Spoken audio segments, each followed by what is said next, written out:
तो वहीं आज बात की जाए तो लोकसभा स्पीकर का चुनाव होने के बाद संसद में आज राष्ट्रपति का अभिभाषण भी हुआ। राष्ट्रपति द्रौपदी मुर्मू ने गुरुवार को संसद भवन में लोकसभा और राज्यसभा की संयुक्त बैठक को संबोधित करते हुए इमरजेंसी काल का जिक्र किया। इमरजेंसी का जिक्र आते ही जहां प्रधानमंत्री समेत सत्ता पक्ष के तमाम सांसद बेहद खुश दिखे, वहीं विपक्षी खेमे में खासकर कांग्रेस के सांसद नाराज होते हुए दिखे। राष्ट्रपति अपने अभिभाषण में न सिर्फ आपातकाल का जिक्र किया उन्होंने, बल्कि उन्होंने भारत की सारी उपलब्धियों का भी यहां पर जिक्र किया है। विशेष जानकारी के लिए देखिए हमारी एक खास रिपोर्ट। राष्ट्रपति के संसद में पहुंचते ही उपराष्ट्रपति जगदीप धनखड़, प्रधानमंत्री नरेंद्र मोदी और लोकसभा अध्यक्ष ओम बिरला ने उनका स्वागत किया। इस अवसर पर एक अधिकारी हाथ में राजदंड यानी सैगोल लिए हुए था। राष्ट्रपति 18वीं लोकसभा के गठन और प्रधानमंत्री मोदी के नेतृत्व में नई सरकार बनने के बाद संसद के दोनों सदनों की संयुक्त बैठक को उन्होंने संबोधित किया। राष्ट्रपति को संसद भवन के प्रांगण में सलामी गारद दिया गया और धनखड़, मोदी और ओम बिरला के अलावा संसदीय कार्य मंत्री किरण रिजिजू ने उन्हें लोकसभा कक्ष तक बोले गए। महामहिम अपने अभिभाषण में इमरजेंसी, आपातकाल, किसान, महिलाओं और युवाओं, पिछड़े वर्गों के लिए उन्होंने मुद्दा उठाया। राष्ट्रपति ने अपने भाषण के दौरान आईटी से राशन तक का जिक्र करते हुए कहा कि सरकार सार्वजनिक सेक्टर को भी मजबूत करने में जुटी हुई है। आज आईटी से लेकर हेल्थ सेक्टर में बड़ी शक्ति बन रहा है। इन सेक्टरों में रोजगार और स्वयं रोजगार के अवसर मिल रहे हैं।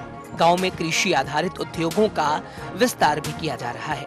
सरकार किसानों के उत्पाद संघ का बड़ा नेटवर्क बना रही है। छोटे किसानों की बड़ी समस्या भंडारण से ही जुड़ी होती है, इसलिए मेरी सरकार दुनिया के सबसे बड़ी भंडारण योजना पर काम शुरू कर चुकी है। मेरी सरकार के शुरुआत के दिनों में ही किसानों को 20,000 करोड़ रुपए की धनराशि प्रदान की जा चुकी है। उन्होंने कहा कि भारत का पब्लिक ट्रांसपोर्ट दुनिया में बेहतरीन हो, इस मापदंड पर भारत काम कर रही है। वहीं इंफ्रास्ट्रक्चर का विकास इस दिशा में बदलते भारत की योजना को दिखा रही है। गांव में 3,80,000 किलोमीटर से ज्यादा सड़क बनाई है। आज भारत में नेशनल हाईवे का जाल बिछ रहा है। मेरी सरकार ने नॉर्थ ईस्ट में आवंटन में 10 गुना की बढ़ोतरी की है। उत्तर पूर्व में हर क्षेत्र में विकास काम को आगे बढ़ाया जा रहा है। असम में 27,000 करोड़ रुपए की लागत से सेमीकंडक्टर प्लांट बनाया जा रहा है। मेरी सरकार नॉर्थ ईस्ट में अस्थायी शांति के लिए निरंतर काम कर रही है। पिछले 10 साल में अनेक पुराने विवादों को हल किया गया है। चलिए हम आपको बताते हैं कि राष्ट्रपति ने अपने भाषण में और क्या क्या कहा। राष्ट्रपति बोली कि राशन कार्ड योजना से दूर हुई है गरीबी। आयुष्मान योजना से जनता को खूब लाभ हुआ है। युवाओं को प्रमाण पत्र अटेस्ट से मुक्ति दी है। राष्ट्रपति ने भाषण में चंद्रयान का जिक्र करते हुए आपातकाल को भी याद किया। उन्होंने कहा कि आने वाले कुछ महीनों में भारत एक गणतंत्र के रूप में 75 वर्ष पूरे करने जा रहा है। भारत का संविधान हर बीते दशकों में हर चुनौती, हर कसौटी पर खरा उतरा है। जब संविधान बनाया जा रहा था तब भी दुनिया में ऐसी ताकतें थीं जो भारत के असफल होने की कामना कर रही थीं। देश में संविधान लागू होने के बाद भी संविधान पर अनेक बार हमले हुए। आज 27 जून है और 25 जून 1975 को लागू हुआ आपातकाल संविधान पर सीधे हमले का सबसे बड़ा और काला अध्याय था। इमरजेंसी का नाम सुनते ही विपक्ष हंगामा मचाने लगा।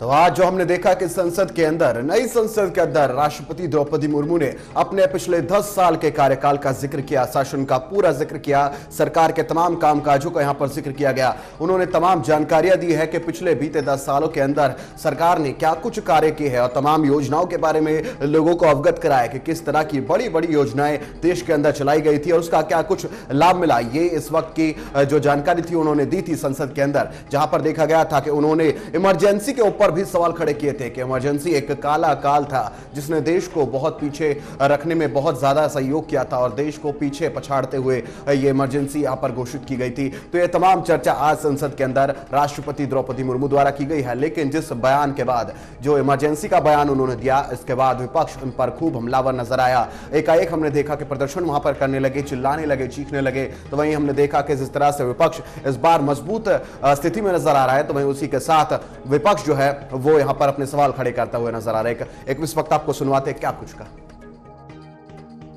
माननीय सदस्यगण, एक सशक्त भारत के लिए हमारे सैन्य बलों में आधुनिकता जरूरी है।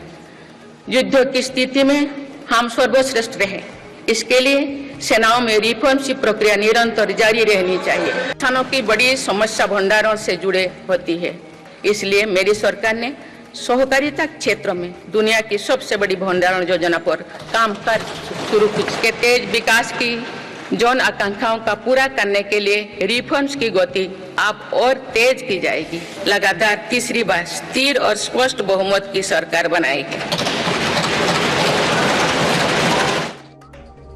तो देश की राष्ट्रपति द्रौपदी मुर्मू के बाद विपक्ष के नेताओं ने क्या कुछ कहा, एक बार वो भी आपको सुनवाते हैं।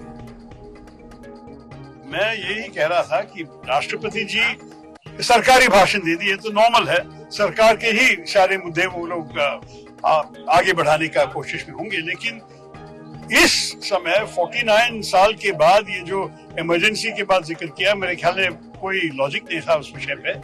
आज के मुद्दे के बारे में बोलना चाहिए था। हम नीट परीक्षा के बारे में कुछ नहीं सुना, हमारे युवाओं की बेरोजगारी के बारे में कुछ नहीं सुन पाए, तो बड़ी जरूरी विषय है। पहले तो ये है कि बीजेपी अभी भी ये समझ रही है कि वो 2019 के रिजल्ट में है, तो अभी उर्दू में कहते हैं कि अभी ख्वाब गफलत से बेदार नहीं हुए हैं। दूसरी बात यह है कि इस पूरे प्रेसिडेंट के एड्रेस में कहीं पर भी लफ्ज माइनॉरिटी का इस्तेमाल नहीं हुआ। आखिर क्यों? भाई संविधान की आप बात करते हैं तो संविधान में आर्टिकल 30 में लिखा नहीं है माइनॉरिटी, तो इतनी नफरत क्यों है? तीसरा ये है कि नौजवानों की बात हो रही है, बेरोजगारी तो इनका मुकद्दर बना के रख दिया। सबसे ज्यादा बेरोजगार अगर कोई इस देश में है तो नौजवान हैं, उनके बारे में सिर्फ बातें हो रही हैं। चौथी बात यह है कि फॉरेन पॉलिसी के ताल्लुक से कल एंथनी ब्लिंकन कह रहे हैं कि भारत में हेट स्पीचेस का इजाफा हुआ है, भारत में माइनॉरिटीज के जो रिलीजियस प्लेसेस है उनको डेमोलिश कर दिया जा रहा है। सरकार का भाषण था, और जब सरकार ये दावा करती है कि दुनिया की 5वीं अर्थव्यवस्था और 30 नंबर की अर्थव्यवस्था बन जाएगी, तो किसान क्यों दुखी है, किसान क्यों संकट में है? अगर ये 5वीं दुनिया की अर्थव्यवस्था बनने की जो कहानी बताई जा रही है, क्या हमारा किसान भी उसी तरीके से खुशहाल हो गया है? और फिर अगर 5वें नंबर की हमारी अर्थव्यवस्था है, तो इतने बड़े पैमाने पे नौजवान बेरोजगार क्यों हैं? नौकरी क्यों नहीं उनके हाथ में? तो आपने देखा कि विपक्ष के नेताओं का इस पर क्या कुछ रखा है। बात देखिए, शुरुआत से जब बात की जाए तो शशि थरूर ने क्या कुछ कहा, उसके बाद असदुद्दीन ओवैसी ने क्या कुछ कहा, जिसके बाद अखिलेश यादव ने भी यहां पर टिप्पणी की है। लेकिन सवाल ये खड़े होते हैं कि एकाएक जिस तरह से यहां पर विपक्ष जो है हमलावर नजर आ रहा है, सवालों के कटघरे में खड़ा करता हुआ नजर आ रहा है। लेकिन जिस तरह से राष्ट्रपति का आज ये अभिभाषण था, जिसके अंदर उन्होंने कई बड़ी बातें कही। उन्होंने कहा कि नॉर्थ ईस्ट में बढ़ाई जा रही है हर तरह की कनेक्टिविटी, ये बड़ी बातें हैं जो कि राष्ट्रपति के अभिभाषण से निकलकर सामने आई है। तो उन्होंने कहा कि भारत सबसे तेज दर से बढ़ती अर्थव्यवस्था है, यह भी उन्होंने अपने अभिभाषण में जोड़ा था। तो वही महिलाओं को लेकर भी उन्होंने क्या कुछ कहा आपको बताते हैं। महिलाओं को लेकर उन्होंने कहा कि सरकार ने कई योजनाएं भी उनके लिए चलाई है। अप्रैल 2014 में भारत में 209 एयरलाइन रूट्स थे, जिसको अब यहां पर देखा जाए तो उन्होंने बताया कि आगामी बजट में ऐतिहासिक कदम भी देखने को मिलेंगे। ये आज के अभिभाषण की वो तमाम बड़ी बातें हैं जो कि राष्ट्रपति द्रौपदी मुर्मू ने कही। उन्होंने कहा कि रिफॉर्म, परफॉर्म और ट्रांसफॉर्म के संकल्प ने भारत को बनाया है मजबूत, और इससे ही देश आगे बढ़ेगा। तो वहीं भारत में स्थिर और स्पष्ट बहुमत सरकार है, जिसके बाद हमने देखा विपक्ष यहां पर चीखता हुआ नजर आया जब उन्होंने कहा कि भारत में स्थिर सरकार है। तो वहीं कश्मीर ने वोटिंग से दुनिया को संदेश दिया है। यह अभिभाषण की बड़ी बातें हैं जो कि आज देश की राष्ट्रपति ने यहां पर कही है। तो उन्होंने यह भी कहा कि चुनाव की सुखद तस्वीर कश्मीर से आई है, क्योंकि कश्मीर के अंदर हमने देखा कि कश्मीर के अंदर जिस तरह से वोटिंग हुई वो बड़े यहां पर अच्छी खासी यहां पर बढ़त देखने को मिली है। उन्होंने कहा कि सरकारी भर्तियों और परीक्षाओं में शुचिता भी यहां पर देखने को मिली है। पेपर लीक की उन्होंने बात की है कि पेपर लीक की जांच को लेकर सरकार प्रतिबद्ध है और इस पर कड़ी कार्रवाई भी वो करेंगे। तो उन्होंने कहा कि देश में पहली बार करोड़ों गरीबों के लिए है बने शौचालय, और यहां पर तमाम तरह से हमने देखा है कि चिकित्सालय को लेकर उन्होंने भी यहां पर रुझान किया है। तो उन्होंने कहा कि नॉर्थ ईस्ट में बढ़ाई जा रही है हर तरह की कनेक्टिविटी, और देश के अंदर जिस तरह से उन्होंने बताया कि भारत सबसे तेज इस वक्त दर से आगे बढ़ रहा है, अर्थव्यवस्था जो है वो बढ़ती जा रही है। तो इन्होंने तमाम जो बड़ी बातें हैं उनको रखा। आज देश की राष्ट्रपति द्रौपदी मुर्मू ने जब अभिभाषण यहां पर दिया तो ये तमाम वो बड़ी बातें हैं जिन्होंने अपने भाषण में जो जोड़ी थी। और इसके बाद हमने देखा था कि विपक्ष इस पर प्रहार करता हुआ नजर आया था, यहाँ पर संसद के अंदर जो है बवाल मचता हुआ नजर आया था। लेकिन जिसके बाद यहाँ पर देखा गया कि अभिभाषण के बाद विपक्ष के नेताओं ने जब मीडिया से रूबरू वो हुए तो उन्होंने क्या कुछ कहा हमने सुना है आपको। शशि थरूर कह रहे हैं कि देश के अंदर इस तरह से आज से पहले क्यों किसी राष्ट्रपति ने ऐसा अभिभाषण नहीं दिया और इस अभिभाषण का क्या कुछ मतलब है वो समझ नहीं पाए। जिसके बाद असदुद्दीन ओवैसी है जो कि माइनॉरिटी को लेकर सवाल खड़े करते हुए नजर आए। उन्होंने कहा कि माइनॉरिटी को लेकर उन्होंने चर्चा नहीं की, रोजगार को लेकर उन्होंने चर्चा नहीं की, लेकिन जिस तरह की उन्होंने चर्चा की ये सवाल खड़े करता है उनकी रणनीति पर और भारतीय जनता पार्टी की अब तक के कार्यकाल पर। तो जिसके बाद सपा अध्यक्ष अखिलेश यादव जो कि फिलहाल में सांसद बने हैं और इस बार अच्छे खासे मजबूत विपक्ष को लेकर वो आगे बढ़ रहे हैं, उन्होंने भी अखिलेश यादव ने भी कहा कि इस बार जिस तरह से माननीय राष्ट्रपति जी ने अपना अभिभाषण में तमाम मुद्दों को यहां पर शामिल किया है, लेकिन कहीं ना कहीं उन्होंने ये भी जताया है कि इस अभिभाषण में तमाम गलतियां उन्होंने गिनवाई है, लेकिन उन्होंने कहा कि इस तरह से विपक्ष पर इस तरह का प्रहार करना यह देश के हित के लिए नहीं है और एक राष्ट्रपति का इस मुद्दे पर बोलना सवाल खड़े करता है कि आखिर जिस तरह से उन्होंने अपने अंतिम अभिभाषण में इस तरह के बयान दिए तो ये इसका मकसद क्या था, इसका मतलब क्या था। हालांकि विपक्ष के इन सवालों से हमने देखा था कि संसद के अंदर भी बवाल मचा था, हालांकि उस पर भी कोई कार्रवाई विपक्ष करने में कामयाब नहीं रहा क्योंकि अभिभाषण जो है वो पूर्ण रूप से समाप्त हुआ था।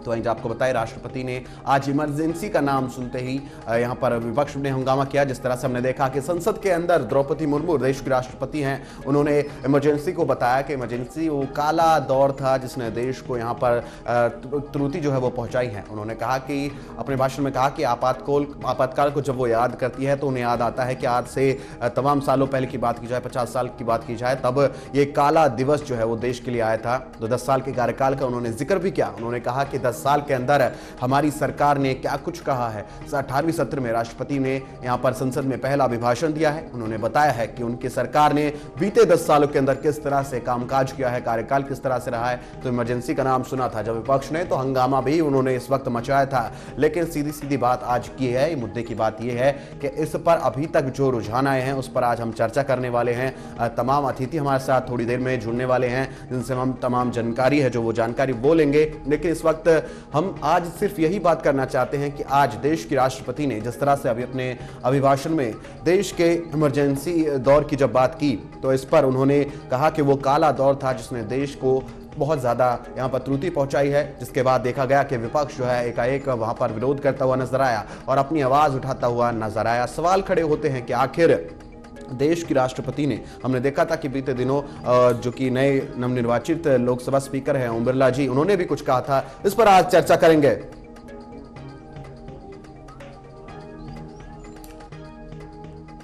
तो इसी पर तमाम चर्चा के लिए हमारे साथ आजड़ी प्रवक्ता सुबोध मेहता जी हमारे साथ जुड़ चुके हैं। सुबोध मेहता जी, बहुत बहुत स्वागत है आपका टीवी 100 पर। सुबोध मेहता जी, हमने देखा कि जिस तरह से आज देश की राष्ट्रपति द्रौपदी मुर्मू जी ने आपातकाल का यहां पर जिक्र किया है और आपके विपक्ष की तरफ से, आपके इंडिया ब्लॉक की तरफ से वहां पर जो है विरोध भी किया गया और तमाम जो आवाज है वो भी उठाई गई। लेकिन आपको क्या लगता है कि देश की राष्ट्रपति का आज इस इतने लंबे समय के बाद आपातकाल का इस तरह से जिक्र करना, वो भी संसद में, वो भी पहले अभिभाषण में, क्या कुछ आपको लगता है इसके पीछे की क्या कुछ मंशा है और इसका क्या महत्व मानते हैं आप?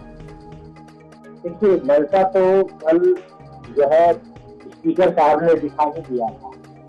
नो डाउट हमारे नेता, राष्ट्रीय अध्यक्ष, गरीबों के मसीहा लालू प्रसाद यादव जी मीसा के एक्ट में जेल गए और हम लोग सब इसकी जो है पुरजोर भर्त्सना उस वक्त भी किया और वो प्रजातांत्रिक व्यवस्था में काला बिल था, ये सब जानते हैं। लेकिन जिस ढंग से माननीय स्पीकर महोदय ने पार्लियामेंट में कल इस बात को स्टेटमेंट के तहत पढ़ा, तो मुझे लगता है कि पार्लियामेंट्री डेमोक्रेसी में इस तरीके का शायद पहला परिचय उन्होंने दिया कि न सत्ता पक्ष की तरफ से न विपक्ष की तरफ से कोई प्रस्ताव आया था इससे बोलने के लिए। उन्होंने जो वक्तव्य दिए इमरजेंसी के ऊपर, मुझे लगता है कि पार्लियामेंट्री डेमोक्रेसी के जो नियमावली है उसके विरुद्ध था वो, और इस तरीके की जो है तरफा व्याख्यान नहीं देना चाहिए था, पहली बात। दूसरी बात ये है कि जिस तरीके से माननीय प्रधानमंत्री जी और खासकर जो स्पीकर महोदय हैं, बुलडोज कर ऑपोजिशन को नीचा दिखाकर, ऑपोजिशन को वाद विवाद और जो है डिस्कशन डाइसेंट न कर कानून आपने पास कर दिया। अनेकों कानून है, चाहे वो एजुकेशन पॉलिसी से रिलेटेड हो, चाहे वो फाइनेंस से रिलेटेड हो, चाहे तो आप ये देखिए जो जिस तरीके से जो कानून पास किया गया एग्रीकल्चर रिफॉर्म बिल, ये सब जो है कोई डिस्कशन नहीं हुआ। जब लोग डाइसेंट देते हैं तो ये माइक को बंद कर देते हैं और लोगों को सदन से बाहर कर देते हैं, यहाँ तक कि सदन क्या मेंबरशिप भी ले लिया ये। तो जिस तरीके का रहा है संवैधानिक मूल्यों से विपरीत इनका कार्य रहा है ओम बिरला जी का, उसी का परिचय इन्होंने दिया था। बड़ी दुख के साथ कहना पड़ रहा है कि महामहिम जी भी जो है इस तरीके की चीजों से बचनी चाहिए थी, लेकिन उन्होंने भी जो बोला तो मुझे लगता है कि इसकी कोई आवश्यकता नहीं थी। माननीय प्रधानमंत्री जी और सरकार का क्या विजन है आगे चलकर, उस विजन के ऊपर भारत को किस तरीके से और डेवलपमेंटल प्रोसेस में आगे बढ़ाया जाए, यहाँ के किसानों को लेकर, यहाँ के बच्चों को लेकर, जो नीट एग्जाम में धांधली हुई है उसको लेकर, महिलाओं के ऊपर किस तरीके से, मणिपुर के ऊपर जो अभी भी माननीय प्रधानमंत्री जी एकदम मुंह बंद किए हुए हैं, ये सभी बातों को लेकर चर्चा होनी चाहिए थी। और मुझे लगता था कि महामहिम को भी इसमें जो है बात करनी चाहिए थी, लेकिन बात कहीं से निकलती है और कहीं चली जाती है, जिसका ओम बिरला साहब ने जो परिचय दिया था, ये मुझे लगता है कि लोकतांत्रिक मर्यादाओं से, लोकतांत्रिक मूल्यों से मेल नहीं खाता था। इस कारण बस हम लोग इंडिया ब्लॉक के जो लोग हैं, जब आपने इसके ऊपर प्रस्ताव नहीं लाया तो इस तरीके का चर्चा करने का कोई महत्व नहीं बनता था। आज के दिन में अनेकों ऐसे कानून है, खासकर यूएपीए देखिए कानून है, आप जिसको मन उसको बंद कर दीजिए, आप सरकार के खिलाफ बोल नहीं सकते हैं। यहाँ तक कि जो मीडिया के भी जो बहुत साथी है वो भी इसमें बंद किए गए, बहुत सारे गैजेटियर भी इसमें बंद किए गए, एक्टिविस्ट बंद किए गए, आप सब जानते हैं। तो ये तो अघोषित आपातकाल पिछले जो है 5-6 सालों से चल रहा है इस देश में, उस पर चर्चा न कर एक ऐसी व्यवस्था जो आज से लगभग 45 साल पीछे की थी, जिस पर हर तरह का हम लोगों ने कंडेम किया हुआ है, उसके लिए लोगों ने जेल गए उसके लिए, और कांग्रेस पार्टी भी इसको जो है काला दिन के तौर पर मानती है। इन बातों को चर्चा कर 21वीं सदी में 21वीं सदी का भारत कैसा हो, प्रधानमंत्री जी को इसके ऊपर बोलना चाहिए। ये न बोलकर जो है ऐसी बातें उठाते हैं जिससे जो है वो अपोजिशन को नीचा भी दिखाना चाहते हैं और पॉलिटिकल स्कोर भी करना चाहते हैं। तो मुझे लगता है कि डेवलपमेंट के ऊपर चर्चा होना चाहिए था। मेहता जी, जिस तरह से हमने देखा कि देश के 2 बड़े पदों की तरफ से ये बयान आया है, सबसे पहले हमने देखा कि लोकसभा स्पीकर ओम बिरला की तरफ से बयान आया है, जिस तरह से आपने चर्चा भी की, और इसके बाद आज देश की राष्ट्रपति द्रौपदी मुर्मू ने ये फिर से ये चीज उठाई है और इमरजेंसी का जिक्र किया है। क्या लगता है कि इसको आप रणनीति मानते हैं कोई, या फिर क्या लगता है कि देश की इमरजेंसी के ऊपर ये जो चर्चा है इसका आपको विस्तार से ये लगता है कि इसको भी अब उजागर किया जा रहा है और उनके अंदर जो चर्चाएं हैं वो इस तरह से की जा रही है, उनको लगता है कि आपातकाल जो था वो सीधे सीधे विपक्ष की तरफ से साधने की कोशिश की जा रही है, या फिर कुछ और मंशा यहां पर नजर आती है? क्योंकि हमने देखा है कि 2 बड़े पदों की तरफ से बयान दिया गया है, लोकसभा स्पीकर, और अब हमारे साथ हमने देखा कि किस तरह से द्रौपदी मुर्मू राष्ट्रपति ने भी क्या कुछ कहा, वो भी हमने सुना। तो क्या लगता है 2 बड़े पदों के बाद जब इस तरह का बयान सामने आता है, एक ही बयान जब 2 तरफ से सामने आता है तो बहुत बड़े सवाल खड़े करता है। लेकिन मेहता साहब 1 मिनट मैं आपसे रोक के करूंगा, लेकिन संजय शर्मा जी इस वक्त हमारे साथ, बीजेपी नेता जी हमारे साथ जुड़ चुके हैं। संजय शर्मा जी का बहुत बहुत स्वागत है टीवी 100 पर। सर, इस वक्त हम चर्चा कर रहे हैं, सुबोध मेहता जी हमारे साथ लगातार बने हुए हैं, आरजेडी प्रवक्ता हैं। सर, हम जिस तरह से देख रहे थे अभी, संजय शर्मा जी, जिस तरह से हमने अभी चर्चा की कि देश के 2 बड़े पदों की तरफ से सबसे पहले लोकसभा स्पीकर ओम बिरला की तरफ से चर्चा की गई, और आज देश की राष्ट्रपति द्रौपदी मुर्मू ने चर्चा की है आपातकाल दौर की, और आपातकाल दौर की उन्होंने बात की है। तो दोनों ने ही मिला जुला सा यहां पर एक बयान दिया था। कल उन्होंने लोकसभा स्पीकर ने कहा था और आज राष्ट्रपति ने कहा है कि आपातकाल का दौर वो काला दौर था जिसने देश को पछाड़ा है, पीछे खिसकाया है। लेकिन जिस तरह से हमने देखा है कि एकाएक इन 2 बड़े नेताओं ने, इन 2 बड़े लोगों ने देश के तमाम ये जो 2 बड़े कहा जा सकता है, इनसे ऊपर इस वक्त कोई माना नहीं जाता है। राष्ट्रपति से ऊपर की किसी की हैसियत होती नहीं है, और उसके बाद हमने देखा कि लोकसभा स्पीकर ने भी सेम चीज कही है। तो इसका महत्व क्या लगता है? क्या जिस तरह से आरजेडी हमारे मेहता साहब हमसे कह रहे थे कि इसको आप वो रणनीति मानते हैं, तो आपको क्या लगता है इसके पीछे क्या मंशा रही है कि एकाएक राष्ट्रपति ने और अब लोकसभा स्पीकर ने भी उस पर चर्चा की है? इसमें किसी मंशा के बारे में चर्चा करने की मुझे लगता है कोई जरूरत नहीं है। राष्ट्रपति जी ने भी और कल लोकसभा स्पीकर साहब ने भी जो कहा, दोनों ने अपनी बात ठीक ढंग से रखी है। आपातकाल देश के इतिहास में, लोकतंत्र के इतिहास में सबसे काला धब्बा रहा है। उस समय तत्कालीन कांग्रेस सरकार ने जो अत्याचार किए थे, वो अत्याचार देश के नागरिकों के लिए कितने भयावह थे, उसकी सिर्फ कल्पना मात्र से, हम लोग तो उस समय बहुत छोटे थे, आज भी सिहरन हो जाती है जिस तरीके का व्यवहार किया गया था। अगर उस चीज को याद करके यदि लोकसभा स्पीकर या महामहिम राष्ट्रपति जी कुछ कहती हैं, तो इसमें किसी रणनीति या किसी मंशा की बात करने की आवश्यकता नहीं है, क्योंकि ये 25 जून का काला दिवस अभी 2 दिन पहले गया है। तो इसके बारे में चर्चा करके देश को केवल उस दिन की याद दिलाई गई है, ऐसी कोई विशेष मंशा जैसी कोई बात नहीं की गई है। संजय शर्मा जी, लेकिन जिस तरह से हमने देखा है कि देश की राष्ट्रपति ने इमरजेंसी की भी चर्चा की है और तमाम मुद्दों की भी चर्चा की है, लेकिन विपक्ष ने जिस तरह से यहां पर विरोध किया था, आवाज उठाई थी, क्या लगता है कि विपक्ष उस बात से सहमत, हालांकि नजर ऑब्वियसली नहीं आया है, लेकिन विपक्ष का इस तरह से प्रदर्शन कर देना और असहमतियां यहां पर दिखाए जाना, क्या लगता है कि विपक्ष को वो चीज चुभी है और उसका ही परिणाम रहा कि हमने विरोध प्रदर्शन देखा इस बार संसद में? देखिए, जहां तक विपक्ष की बात है, पिछले 10 वर्षों में पहली बार विपक्ष को ये अवसर मिल रहा है कि उनका कोई नेता विपक्ष बन सका है, वो अपनी कुछ बात रखना चाह रहे हैं, वो शोर मचाना चाह रहे हैं, और वो पहले ही दिन से केवल और केवल अपना संसद के अंदर अपना विरोध प्रदर्शन करना चाहते हैं। पहले उनको आपत्ति स्पीकर के चुनाव पर थी, उससे पहले उन्होंने डिप्टी स्पीकर के लिए अपनी शर्तें रखी हुई थी। तो विपक्ष का तो काम है शोर मचाना, वो लोग शोर मचाते रहेंगे। राष्ट्रपति जी ने और स्पीकर साहब ने जो भी कुछ कहा है, वो देश के जनता को केवल उस काले दिन की याद दिलाने के लिए। विपक्ष को देखना चाहिए कि राष्ट्रपति जी ने और भी बहुत महत्वपूर्ण मुद्दे उठाए हैं। उन्होंने देश के विकास की बात की है, अपनी आर्थिकी की बात की है, विश्व में देश का जो नाम रोशन हो रहा है उसके बारे में चर्चा की है।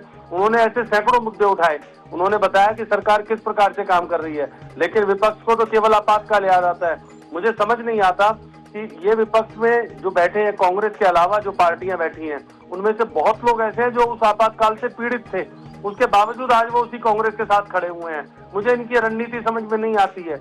ये संजय शर्मा जी इसी का जवाब लेंगे। हमारे साथ इस वक्त भीमराज जाखड़ साहब, कांग्रेस प्रवक्ता हमारे साथ जुड़ चुके हैं। भीमराज जाखड़ साहब, बहुत बहुत स्वागत है आपका टीवी 100 पर। जाखड़ साहब, हमने देखा कि अभी संजय शर्मा जी बीजेपी नेता है, उन्होंने कहा कि ये वही लोग हैं जो आपातकाल के दौर में जूझे उन चीजों से और आज कांग्रेस का समर्थन कर रहे हैं। क्या लगता है कि आपने भी आपातकाल के उस दौर में यहां पर परेशानियों का सामना किया था और बावजूद उसके अगर आप आज समर्थन उनका कर रहे हैं, आज उनके ब्याह पर आप बोल रहे हैं, तो क्या लगता है कि क्या वो चर्चा रहने वाली है? क्या कुछ आपका रुख है उस पर? क्योंकि संजय शर्मा जी ने कहा है कि आप तो आपातकाल से पीड़ित थे, उसके बावजूद आज उनके लिए बोल रहे हैं, तो क्या मत रहेगा आपका इस पर? देखिए रोहित, संजय शर्मा जी बीजेपी के प्रवक्ता जरूर बीजेपी का पक्ष रखेंगे, और मैं तो इतना कहना चाहूंगा, ये पुरानी बातें याद कर रहे हैं तो पहले उनको भी अपने गिरेबान में झांकना चाहिए। जब पूरा देश आजादी की जंग लड़ रहा था तो सावरकर जैसे जो मुखबिर कर रहे हैं, उनको मानने वाले लोग हैं। पूरा देश जब पूरी दुनिया जब महात्मा गांधी को पूछते हैं, ये नाथुराम गोडसे को पूछने वाले लोग हैं, वो भी याद रखें। वो आपातकाल से कम नहीं था जब, और आज माननीय राष्ट्रपति महोदय ने महात्मा गांधी जी को याद किया था। तो प्रधानमंत्री जी कहते हैं कि महात्मा गांधी जी तो एक पिक्चर आई थी उसके माध्यम से फेमस, अपन वो भूल जाते हैं कि 84 देशों में 110 मूर्तियां गांधी जी की लगी हुई हैं और पूरी दुनिया उनको मांगती है। जब आपने G20 सम्मेलन कराया था तो पूरी दुनिया के जो नेतागण आई थी, जो लीडरशिप हिंदुस्तान में आई थी, वो सारी वहाँ गांधी राजघाट गई थी, याद कर लेना। मतलब मैं आता हूँ आपातकाल की जब बात करते हो, मैं पूछना चाहता हूँ कि 3 काले कानून लाए थे किसानों पे और 750 किसान शहीद हो गए थे और 1.5 लाख किसानों पे मुकदमे दर्ज किए थे, और आप सुन रहे हैं कि 13 महीने बाद वो वापस लागू किए। तो क्या आपातकाल से कम नहीं था? क्या 10 करोड़ 73 लाख नरेगा मजदूरों को आपने 1 घंटे में बाहर निकाल दिया, और जो गरीबी रेखा से नीचे जीवन यापन करने वाले थे, आज राष्ट्रपति महोदय का भाषण में नाम आ रहा था गरीबों का, तो वो आपातकाल से कम नहीं था? महिला शक्ति की बात कर रहे हैं, मैं पूछना चाहता हूँ कि मणिपुर आपके RSS के प्रमुख ने भी कहा है कि मणिपुर 1 साल से जल रहा है और वहाँ आपका कोई नेता जा नहीं रहा, कोई उनकी सुध नहीं ले रहा, और आज चुनाव आते हैं, अमित शाह को मणिपुर याद आ जाता है। तो क्या आपातकाल से कम नहीं है? एक देश का रिटायर्ड फौजी कहता है कि मैंने करगिल में युद्ध लड़ा और घुसपैठियों को भगाया, उस टाइम बीजेपी की सरकार थी, कारगिल लड़ाई हुई थी, पर मैं मेरी पत्नी की इज्जत नहीं दिखा सकता। इससे बड़ा दुर्भाग्य हो सकता है क्या? आपातकाल से कम, क्या आपातकाल इससे कम हो सकता है? क्या बीजेपी सरकार 47 बलात्कारियों को टिकट दे, इससे बड़ा कोई आपातकाल होगा क्या? इससे बड़ा कोई आपात होगा? किसानों का 4 राज्य टहनी के बेटे को टिकट दे, क्या इससे बड़ा कोई आपातकाल होगा क्या? इससे बड़ा आपातकाल होगा क्या? 2016 के बाद किसानों की आत्महत्या के आंकड़े बताने बीजेपी सरकार ने बंद किए थे। और अभी बात कर रहे थे मेरे मित्र, युवाओं की बात मैंने सुनी, क्या इस बात पे बोलेंगे क्या? 30 लाख सीटें खाली है केंद्र सरकार और केंद्र सरकार के अधीन पदों संस्थाओं में, उनको भरने की कहीं बात नहीं होती क्या? आपातकाल से कम है क्या? इस बात पे बोलेंगे क्या? अग्निवीर से लाके और देश की आर्मी को कमजोर करने का यदि काम किया तो बीजेपी सरकार ने किया, ये कम है? अभी बात कर रहे थे मुफ्त बिजली की, तो बीजेपी की सरकार राजस्थान में आई, मैं राजस्थान से बिलोंग करता हूँ, आते इन्होंने 50 पैसे सरकार पर यूनिट बजाया और राष्ट्रपति के महोदय के माध्यम से बीजेपी सरकार कर मुफ्त बिजली देना चाहते हैं। और ये पर्यावरण की बात की थी तो याद कर लेना, 1,75,000 हेक्टर हंसदेव जंगल की भूमि अडानी को दी गई, आदिवासी आंदोलन कर रहे हैं। और आदिवासी महिला जो राष्ट्रपति इस वक्त संजय शर्मा जी का, संजय शर्मा जी इस पर जवाब देंगे। जी जी जी संजय शर्मा जी।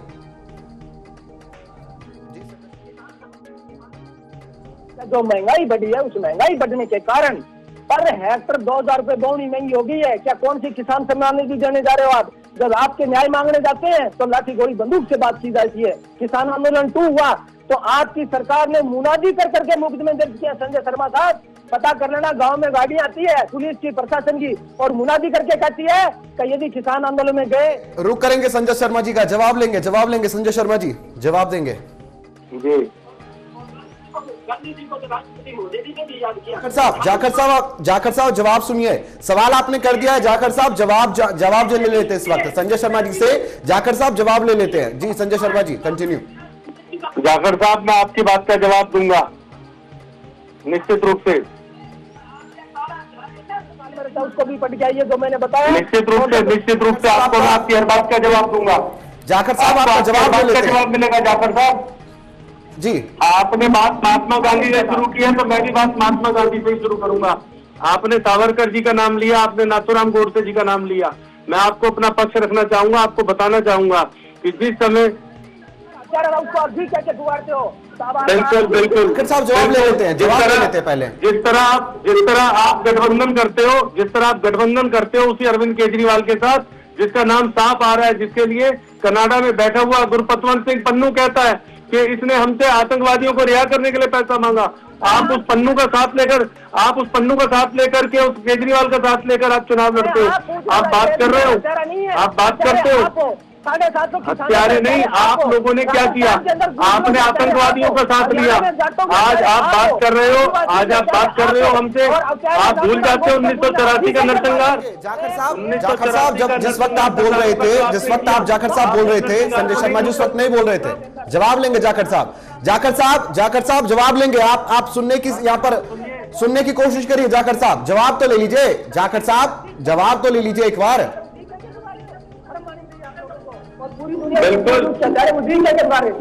बिल्कुल आज आप जिन किसानों की बात करते हो जाखड़ साहब, बात को सुनो, पहले सुनने की क्षमता रखो। बिल्कुल बात को सुनने की क्षमता रखो, आप सुनने की क्षमता रखो, आपको सुनना पड़ेगा। जाखड़ साहब जवाब तो ले लीजिए, जवाब तो ले लेते जाखड़ साहब। आज आप भारतीय जनता पार्टी के शासन पर आवाज उठा रहे हो तो आपको याद करना पड़ेगा, आपने 1984 में जो सिखों का नरसंहार किया था, आज उन्हीं सिखों की आप बात कर रहे हो। आप 1984 में आपने जो सिखों का नरसंहार किया था, आज आप सिखों की बात करते हो। आज आप किसान आंदोलन की बात करते हो। उस किसान आंदोलन में उसी खालिस्तान की मांग की गई थी जिसके लिए आप ही की प्रधानमंत्री ने ऑपरेशन ब्लू स्टार करवाया था। आप कैसे बातें करते हो? आप ये दोगली बातें कैसे कर सकते हो? एक तरफ मैं तो रोज देख रहा हूँ, जिस प्रकार से मैं रोजाना आप लोगों की देख रहा हूँ स्थिति कि आपका जो इंडी गठबंधन है वो पूरी तरीके से चरमरा रहा है। ये आपकी बौखलाहट है क्योंकि आप सरकार नहीं बना पाए, इसलिए आप कोई भी मुद्दा छोड़ना नहीं चाहते हो। मैं समझ नहीं पाता हूँ कि इसी ममता बनर्जी का आप विरोध करते हो और उसके बाद यहाँ आकर के उसे अपने गठबंधन में शामिल कर लेते हो। इसी आम आदमी पार्टी के खिलाफ आप चुनाव लड़ते हो, फिर उसे अपने गठबंधन में शामिल करते हो। ये आपका कैसा दोगला चरित्र है? आपको राजनीति की कितनी भूख है, सत्ता की कितनी भूख आप लोगों को है कि आप अपने पिछले सब कार्यकलाप भूल जाते हो। 70 साल से देश को भ्रष्टाचार में गर्त में धकेलने वाली पार्टी आपकी पार्टी थी। आज आप हमसे बेरोजगारी की बात करते हो। बेरोजगारी के लिए 70 साल में आप लोगों ने क्या किया? आप लोगों ने देश को केवल कर्ज में डुबो दिया। आपने देश के लिए कुछ नहीं किया। और आज भी आपके जब घोटाले सामने आ रहे हैं, आपका हर एक भ्रष्टाचार सामने आ रहा है, आपकी सरकारों के ऊपर इससे बात की आंच आई तो आज आप उठाकर राष्ट्रपति के ऊपर सवाल उठा रहे हो। आज आप आपातकाल को बता रहे हो। आप समझते हो आपातकाल कोई सुनहरा अध्याय था?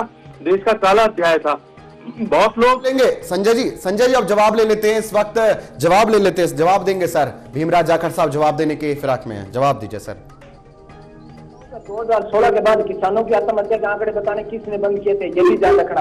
और आपका जो भ्रष्टाचार की देश में नींव रखी तो वो सावरकर ने रखी थी। अंग्रेजों से पैसे लेता था, देश की मुक्ति करता था। उस सावरकर को आप मानते हो? और देश का पहला कोई जिसको पूज रहे हो आचार्य को, वो नाथूराम गोडसे था, जिसको जी कह के आप पूज रहे हो। तो क्या आप गोडसे के आचार्य को आप पूछते हो? मैं पूछना चाहता हूँ आपसे, पहला एक ही सवाल है मेरा बीजेपी से, आप गोडसे को आचार्य मानते हो या पूछते हो?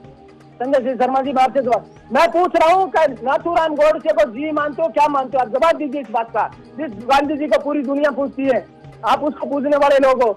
और मसूद अजहर को अफगानिस्तान कौन छोड़ के आया था, इस बात का जिक्र है। और कर्ज की बात की 2014 के अंदर हिंदुस्तान का 30 करोड़ कर्ज था और आज 205 लाख करोड़ कर्ज है। ये किसने किया? आपने पैदा किया है। अदानी और अंबानी को देती है तो किसने इलेक्ट्रॉन लोन, वो भी एक आपातकाल, इसका पता राजनीति की लालसा के लिए, सत्ता पाने के लिए जिसने लाखों हिंदुओं का कत्ल करवा दिया। यहाँ पर रुक करेंगे इस वक्त, आपको बताएं जाखड़ साहब और संजय शर्मा साहब, आपका रुक करेंगे, लेकिन सवाल कुछ और है। इस वक्त सवाल खड़े होते हैं यहाँ पर हमारे साथ लगातार सुबोध मेहता जी, आरजेडी प्रवक्ता हमारे साथ बने हुए हैं, उनका रुख करेंगे। मेहता साहब, इमरजेंसी की बात चल रही है। इमरजेंसी के अंदर हमने देखा था कि राबड़ी देवी ने यहां पर सवाल खड़े किए थे। राबड़ी देवी ने कहा था कि लालू यादव फरार है, तब जयप्रकाश नारायण ने उनकी बेटी मीशा का नाम रखा था। तो आपातकाल के बाद जब चर्चा चल रही है तो यहां पर देखा जाए तो लालू प्रसाद यादव की बेटी का नाम तो यहां पर जयप्रकाश नारायण ने रखा था। इमरजेंसी के दौर की बात की जाए और आज आप कह रहे हैं कि हम प्रताड़ित नहीं थे, हम तो ठीक थे। और जिस तरह का नाम या नामांकन हुआ है वो तो सवाल खड़े करता है कि आपातकाल के अंदर उनका फरार हो जाना, उन्हीं की तरफ से बयान आना, ये तो सवाल खड़े करता है साहब।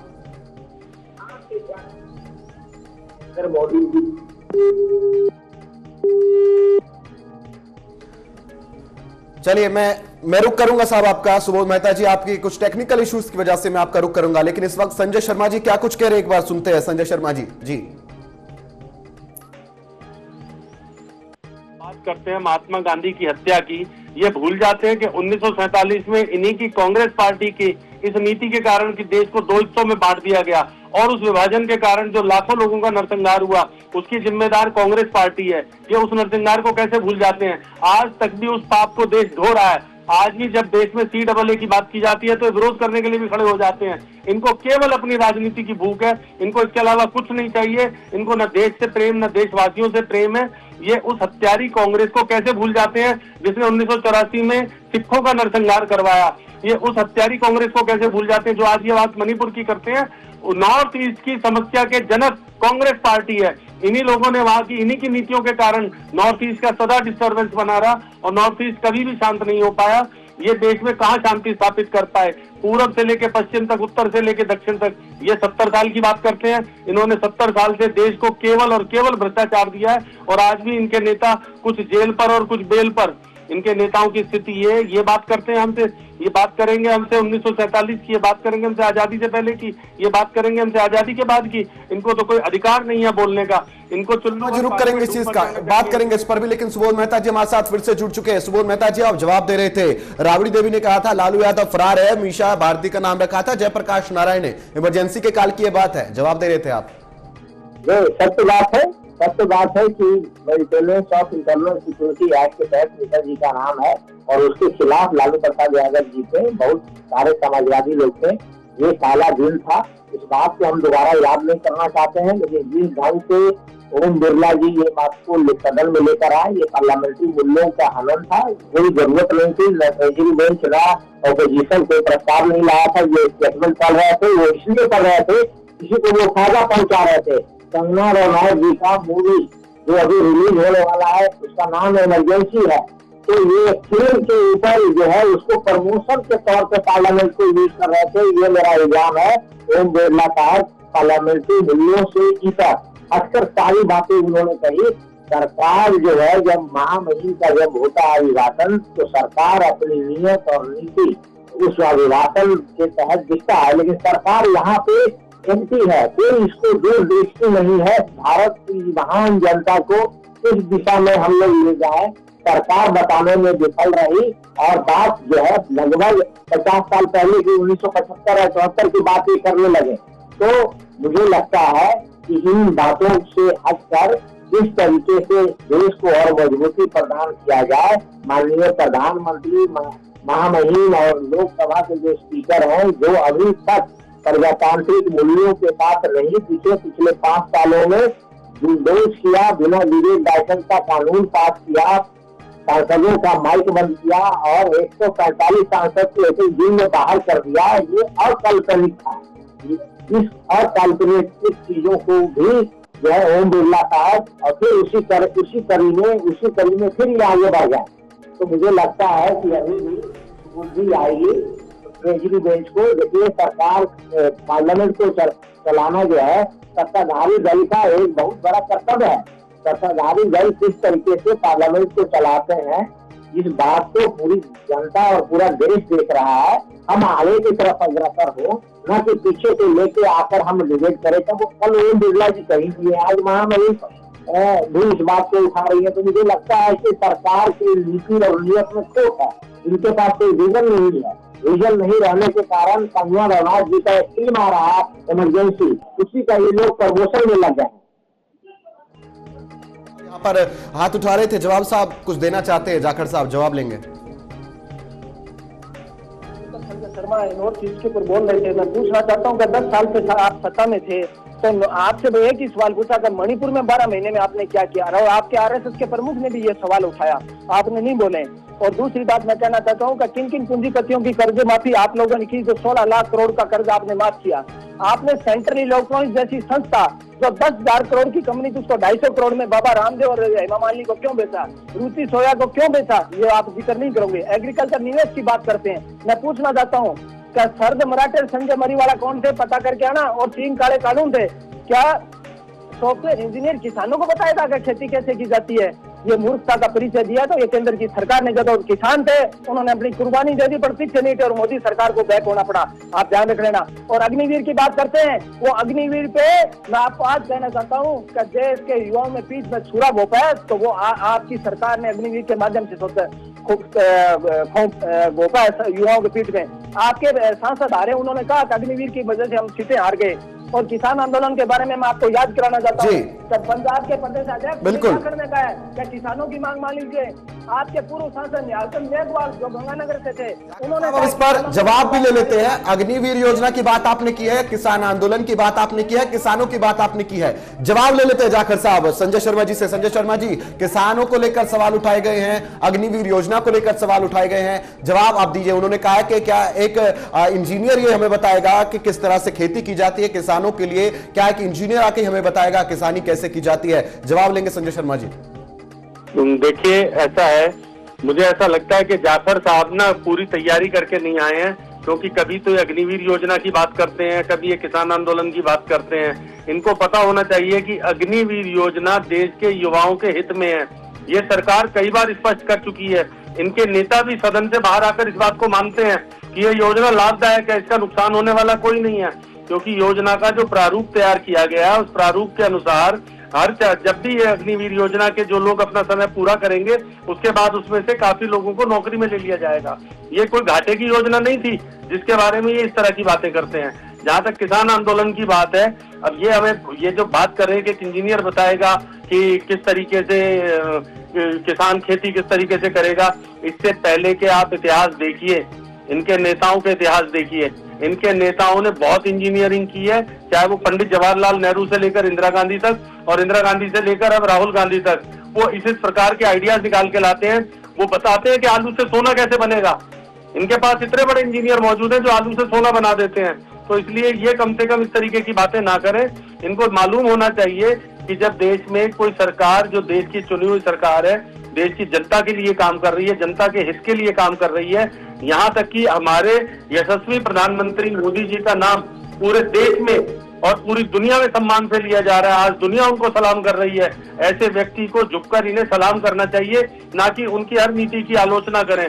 इस बार जैसे तैसे ये सदन के अंदर कुछ सीटें पा गए हैं, जिसके कारण थोड़ा सा इनका दिमाग इस समय बौखलाया हुआ है। इनको समझ नहीं आ रहा है कि आगे क्या करें, क्योंकि इनका तो मकसद केवल और केवल सत्ता प्राप्त करना था।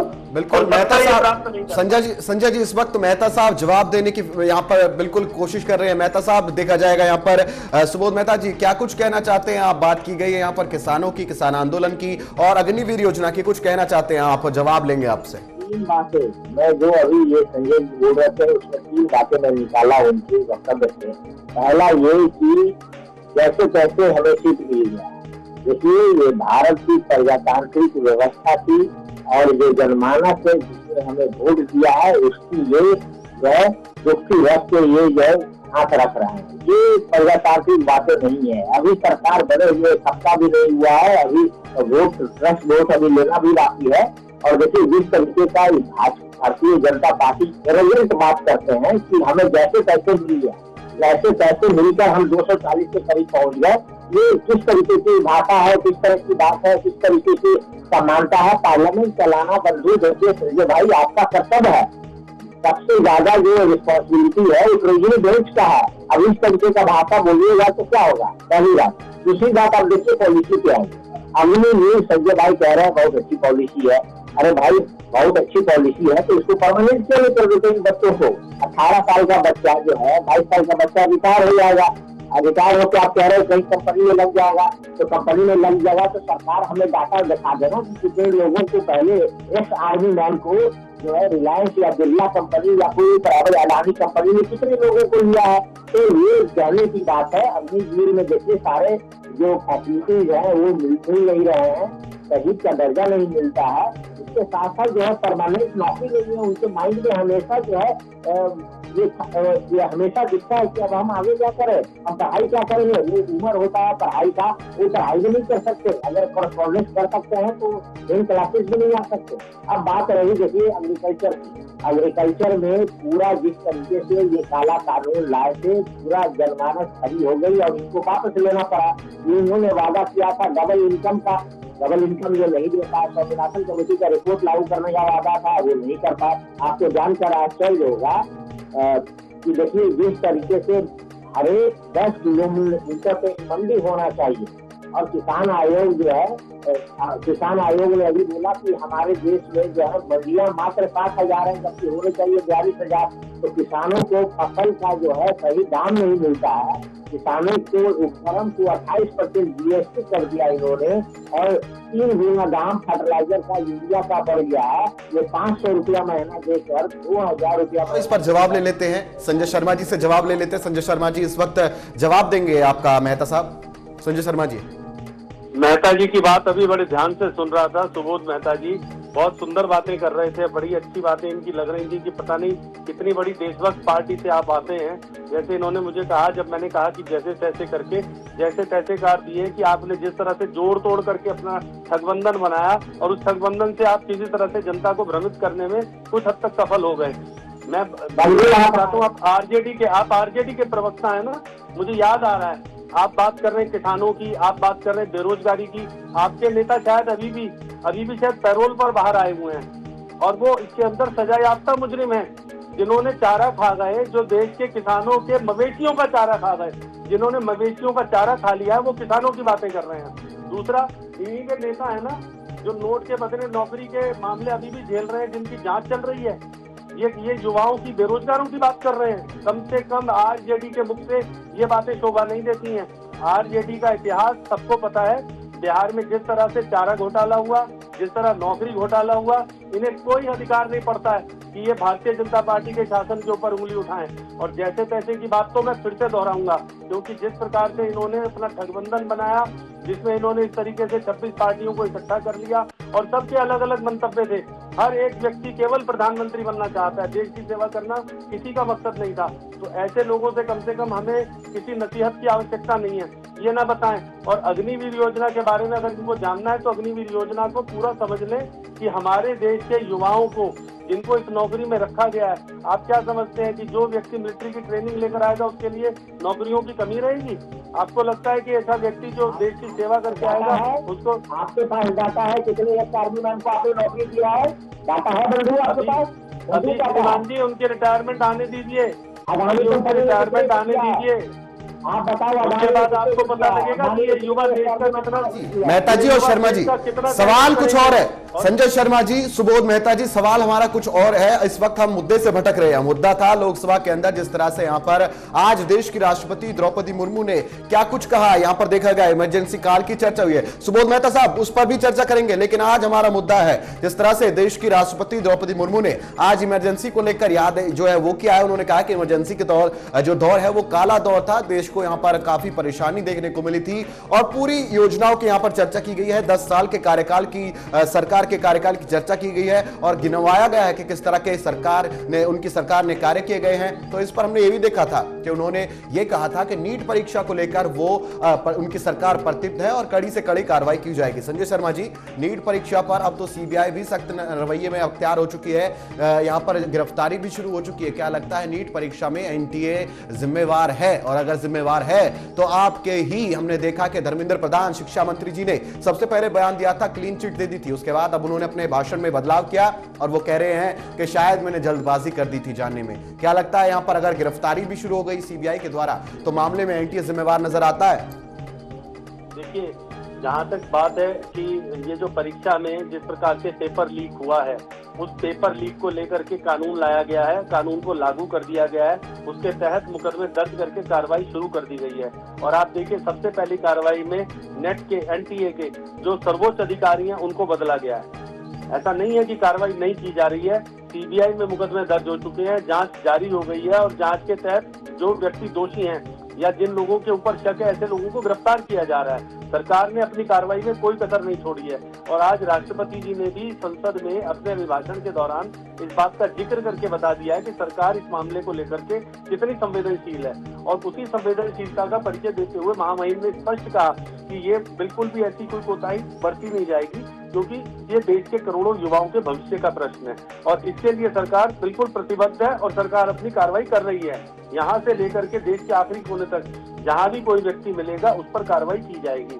अगर आप अभी पिछले दिनों देखेंगे तो एक आदमी का बहुत ज्यादा इसमें जो नाम आया था कि जिस व्यक्ति ने कमरा बुक कराया था वो व्यक्ति आरजेडी के इनके नेता का पीएस रहा है और उस व्यक्ति ने ये कमरा बुक करवाया, तो कहीं ना कहीं संलिप्तता इन लोगों की सामने आएगी, निश्चित रूप से सामने आएगी। और अभी जैसे जैसे परतें खुलती जाएंगी इनके अपने आप मुंह बंद हो जाएंगे, क्योंकि उसमें भी बहुत लोग निकल कर आएंगे जो कहीं ना कहीं इनसे किसी न किसी प्रकार से संबद्ध होंगे।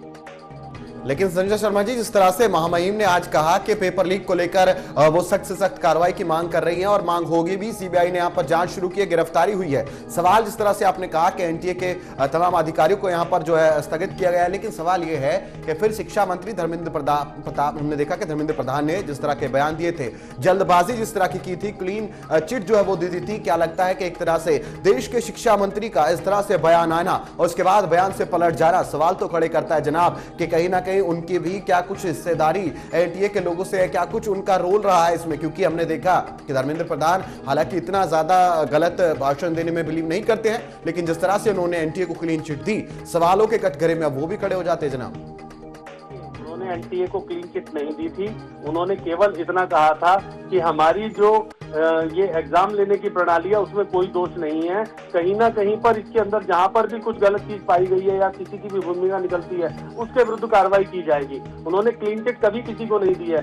और आप समझते हैं कि यदि किसी जगह पर इस प्रकार की घटना इतने बड़े देश में जहाँ इतना बड़ा एक प्रतियोगी ये परीक्षा आयोजित की जाती है, हमें पता लगता है कि कहीं पर जाकर के इसमें कुछ जरा सा भी कोई कोताही नजर आ रही है तो उसके लिए सरकार ने तुरंत कार्रवाई की है। इसके लिए ये कहना कि वो अपने बयान से पलट गए या उन्होंने क्लीन चिट दे दी थी, ऐसा उन्होंने कुछ भी नहीं किया। उन्होंने किसी को कोई क्लीन चिट नहीं दी है। अगर वो क्लीन चिट दिए होते तो उन्होंने। संजय शर्मा जी, मैं आपको अवगत करा देता हूं, अगर आपको जानकारी ना हो तो मैं अवगत करा देता हूं। धर्मेंद्र प्रधान ने अभी एक निजी इंटरव्यू में कहा है कि यहां पर मैंने जल्दबाजी कर दी थी बयान देने में, शायद मुझे ठहर जाना चाहिए था तो मुझे पता चलता कि क्या कुछ रहा है। उन्होंने कहा कि मुझे पूरे मामले की जानकारी नहीं थी, लेकिन जब मुझे सारा कुछ पता चला तो मुझे लगा कि थोड़ी जल्दबाजी यहां पर हुई है। ये निजी एक इंटरव्यू में खुद धर्मेंद्र प्रधान ने कहा है।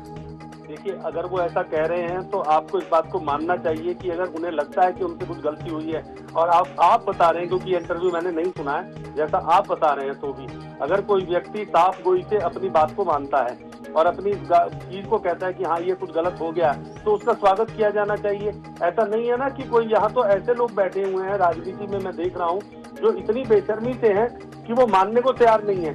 मैं, हालांकि आपका संदर्भ नहीं है, फिर भी मैं कहूंगा कि जिनको अदालतें जमानत नहीं दे रही हैं, वो अपना मुख्यमंत्री का पद छोड़ने को तैयार नहीं है। कम से कम धर्मेंद्र प्रधान जी अगर ऐसा कह रहे हैं जैसा आप बता रहे हैं, तो उस स्थिति में इस बात का स्वागत किया जाना चाहिए और इस बात का सम्मान किया जाना चाहिए कि उन्होंने तुरंत कार्रवाई भी की है।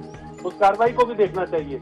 बिल्कुल कार्रवाई देखनी चाहिए संजय शर्मा जी, लेकिन सवाल ये भी खड़े होते हैं कि एक तरफ वो देश के शिक्षा मंत्री है, शिक्षा मंत्री होना सर बहुत बड़ी पोस्ट होती है, लेकिन अगर वो इस तरह की जल्दबाजी करते हैं, एक बयान उन्होंने दे दिया कि एनटीए इसमें निर्दोष है, उनका कोई दोष नहीं है, और उसके अगले दिन जो हमने देखा कि वो कार्रवाई शुरू हो जाती है, उस पर उनका बयान आता है कि जी मैंने थोड़ा जल्दबाजी कर दी, मुझे दरअसल मालूम नहीं था पूरे मामले की। लेकिन अगर आप मर्यादा पोस्ट की मानिए, शिक्षा मंत्री की मर्यादा आप देखिए कि देश के अंदर शिक्षा विभाग उन्हीं के अंडर आता है और देश के तमाम परीक्षार्थियों का सवाल था साहब, इतने बड़े संख्या में हमने देखा 24 लाख फिर 9 लाख लोगों का भविष्य, छात्रों का भविष्य था साहब, और शिक्षा मंत्री का इस तरह से बयान आना बिल्कुल खतरे में तो सर दिखाता है, उनका भविष्य खतरे में नजर आता है। शिक्षा मंत्री सर बहुत बड़ी पोस्ट होती है साहब। देखिए, जब उन्होंने ये मामला सामने आया तब तक हमारे पास पेपर लीक कानून लागू नहीं था, तब तक हम कुछ कार्रवाई इसके तहत करने के लिए नहीं थे।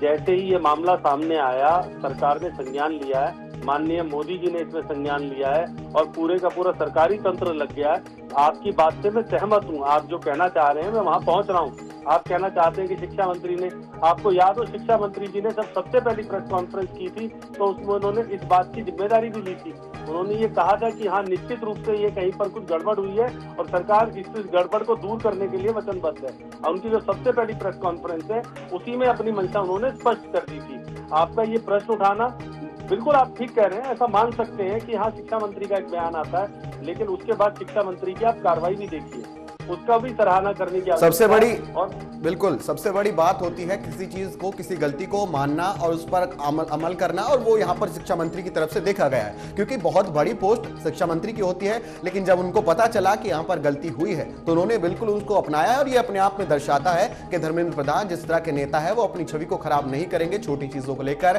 क्योंकि उनका एक बयान हो सकता है कि उन्होंने गलत बोल दिया हो, लेकिन अगर उन्होंने उसको एक्सेप्ट कर लिया तो एक्सेप्टेंस सबसे बड़ी चीज होती है, उस पर बिल्कुल चर्चा अब होनी भी नहीं चाहिए क्योंकि उन्होंने इसको एक्सेप्ट कर लिया है। लेकिन आखिरी सवाल संजय शर्मा जी मैं आपसे ये रखना चाहूंगा कि जिस तरह से इमरजेंसी की आज बात की गई है और तमाम कार्यकाल की जो यहाँ पर राष्ट्रपति ने जो गिनवाया है, तो उसके अंदर देखा गया था कि उन्होंने गिनवाया है कि तमाम वो कार्य हुए, तमाम योजनाओं की उन्होंने बात की है, तमाम शिक्षा नीति की बात की है, एनटीए की बात की है, तमाम उन चीजों की बात की है जिन पर चर्चा होनी थी। लेकिन विपक्ष सवाल खड़े कर रहा है कि माइनॉरिटी की चर्चा क्यों नहीं हुई, विकास की चर्चा उन्होंने क्यों नहीं की और रोजगार की चर्चा क्यों नहीं की। ऐसे विपक्ष के सवाल है साहब। असदुद्दीन ओवैसी ने कहा, शशि थरूर ने कहा और अखिलेश यादव ने कहा।